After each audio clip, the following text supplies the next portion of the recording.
Hi guys, welcome to the channel. In today's video, I'm going to show you how you can find Facebook page ID in Meta Business Suite. Before getting into this video, must subscribe to our YouTube channel and click on the bell icon. So the first step you simply need to do is to open Facebook.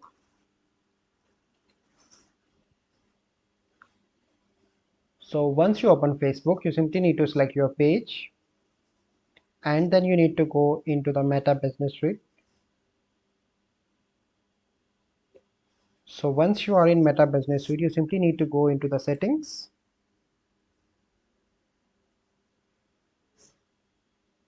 So once you are in settings, you simply need to select business assets. And here you need to click on pages. So I want to see this page ID, click on that, and here you can see page ID. So this is the process by which you can find Facebook page ID in Meta Business Suite. I hope you find this video helpful. If you find this video helpful, must like this video, subscribe to our YouTube channel for future videos. We'll see you in the next video. Thank you. Have a good day.